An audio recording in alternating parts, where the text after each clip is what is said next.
if you don't know how to write good bullet points for your resume, you're absolutely not going to get any interviews. Are you struggling with coming up with well-written bullet points for your resume? If so, you're not alone, because I've seen thousands of resumes from college students who are trying to break into investment banking, and more often than not, their bullet points are poorly written.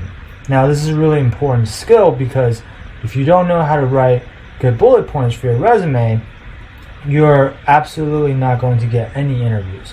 Okay, so I'm going to share with you a simple two-part framework that's going to help you massively increase the quality of your bullet points on your resume. So really the two-part framework is quite simple.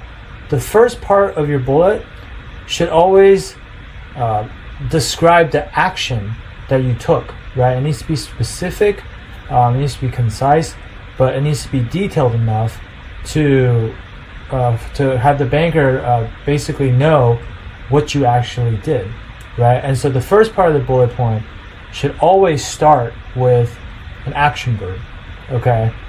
Examples of action verbs could be, analyzed, performed, conducted, led.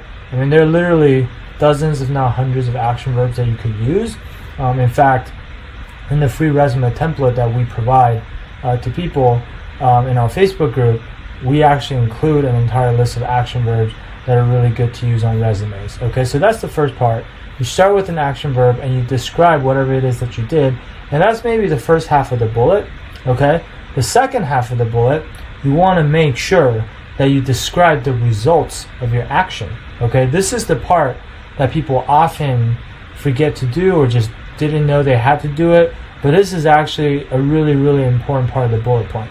Because just telling the interviewer or the person that's reviewing your resume what you've done is not enough, right? They need to have the proper context. They need to know why they should care that you've done this thing before, right? So, if this action that you performed resulted in more revenue for the company that you're working for, or it helped them, cut costs or save money somewhere, it helped them become more efficient by a certain amount of time or per week, whatever it may be, you want to basically list out the result, and more importantly, you want to be able to quantify these results as much as possible.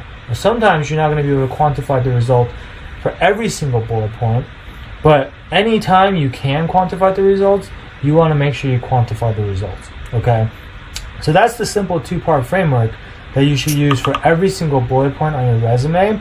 And the last little bonus tip that I'll give you is that when you're writing a bullet on your resume, try to make sure that it fits the entire length of the page, okay? It goes from the left side all the way to the right side, not halfway through, not 2/3 of the way through.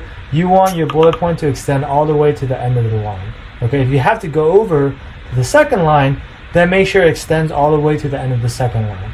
Typically, I wouldn't go more than 2 lines per bullet point. If you go over to the third line, your bullet point is probably becoming a bit too long, and it probably means that you need to break it up into 2 separate bullet points.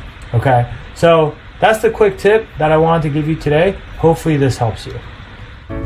Hey there, I hope you enjoyed this video. If you're looking for more customized advice that's tailored for your specific situation, then I invite you to book a free strategy session with our team at the link below. We'll talk to you soon.